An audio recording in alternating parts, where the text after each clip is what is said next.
Okay, back in the shop today, and I got the hood off of the coupe car. I drilled all the pop rivets out holding the Zeus fasteners on, and over the night I just couldn't let the gap on the passenger side go that wide. It just was aggravating the hell out of me. So what I did is I added some fiberglass to the edge. I taped the top side, and then put some fiberglass on the very edge, and then a piece on the bottom covering the edge and the on the hood itself. Now this will get sanded down some. I'll leave it build up a little bit to create strength, but I'll drill my holes back out, and then I'll trim the edge up to make the gap better than it was, because I mean, it's just going to be just a little bit, but I just couldn't let it go like that. It was a little too large for what I wanted. So I did that. So while that's drying, I started on the golf cart. I guess this golf cart didn't come with the headlights like this, and somebody put these headlights in and tail lights, and it looked like they cut the holes out using a beaver. As you can see on this one, I haven't cleaned it up, but yeah, they did a little rough job on it. So I'm cleaning the holes up a little bit. I don't want to go too far and something show, so I'm just cleaning the roughness up. I'm going to do the tail light holes the same way, and this thing is in pretty good shape. It's got a little bit of rash over here, but I'm going to just sand it with 320. Well, actually, I'm going to just sand the damaged areas with 320. The rest of the thing's going to be sanded with 400, and places that scuffed up like this right here, I'm going to shoot a little bit of primer on, maybe add just a little bit of filler, depends how deep they are, and then let the primer dry, sand it, and then it'll be ready to paint. When that dries, I'm going to put the hood back on and get that gap right, and then I'll start taking everything off. I know I've said that already a couple times before, but I really wanted to get that gap better. It just was aggravating me. So that's what I'm doing right now, and I'll update you in a little while. Okay, so it was a couple hours of extra work, but it's well worth it. The gap on this side of the hood is a whole lot better. You can see just how much I had to add to it. I mean, it wasn't much at all, but it made a world of difference. That gap looks a lot more like this gap over here, so I'm satisfied with that. Now what I'll do, I just got these, they're not riveted in, I just got them sitting in there so I could make sure the gap was where I wanted it. But what I'll do is I'll take it off now, and you can see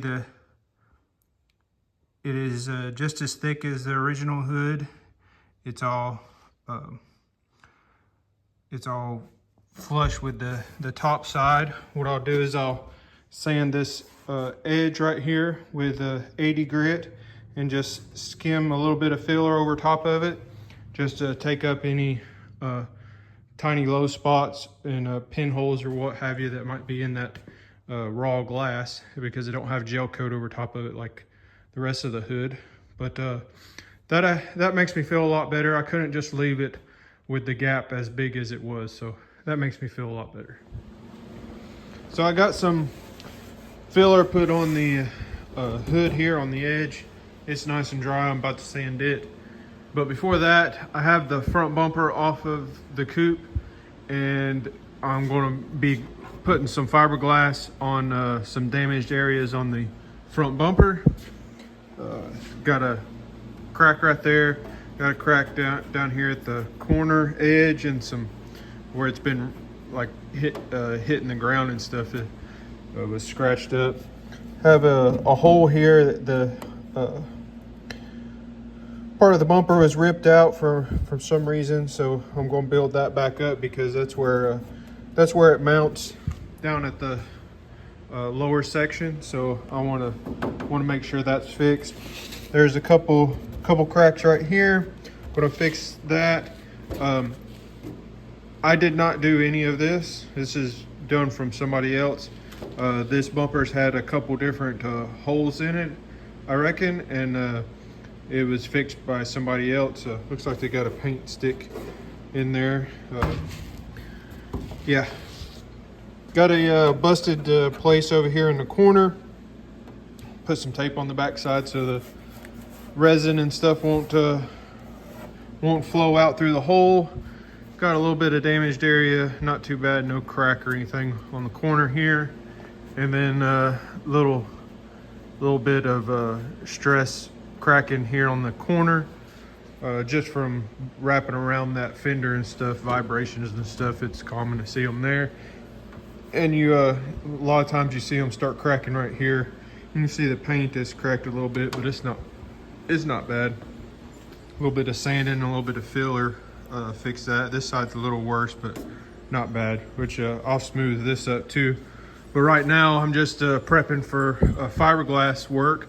So I'm gonna mix me some fiberglass up and put on here. And then while that's drying, I'm gonna sand the hood and start drilling the rivets out on the Zeus fasteners. And I'm going to take that cowl piece off too, so there's no hard tape line or anything having to tape around it.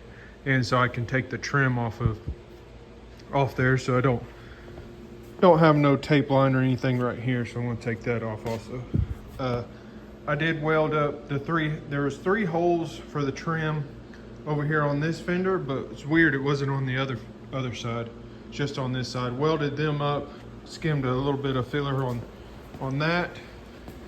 You see there's no holes over here on this side. Yeah, that's what I'm about to do. So I'm gonna do it. I got everything glassed on the bumper. It's pretty much all dry. You know, put some resin over all the pinholes and stuff of the fiberglass instead of filler. The resin seems to hold a little bit better. Did it on this side too. You can see I glassed this inside. Got both sides of these cracks here. And some more resin over here. Strengthened it a little bit on the inside. And then same with this corner. I put some fiberglass on both sides of this. So hopefully this was the worst broke off piece as far as the corner goes. But it's all dry. I'm going to start working on the sanding the bumper and smoothing everything out, getting it ready for primer. The hood is all sanded, ready for primer. I went around the car and all the scratches, nicks, and stuff that I seen that I was going to want to primer a little bit of. Sanded it down. I scuffed these rails up because I'm going to prime them too. The edges of the fenders was all nicked up, so put a little bit of primer on them. Not much, just a little bit, just to get coverage. There's little nicks and stuff like this. Put a little bit of primer over it. There's a scratch right here. Get that took care of. Blocked this down right here. It's ready for primer also. And then these, I believe I talked about it earlier, but behind these door handles, there was bubbles where the paint was releasing.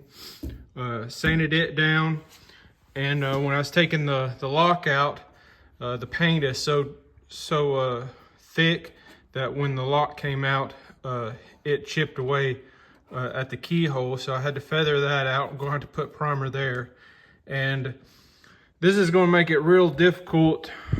You know, if I didn't have to do any paint work at this end of the door, I was going to be able to blend the fender into the door, keep the paint on this end of the door, and it would have blended easily.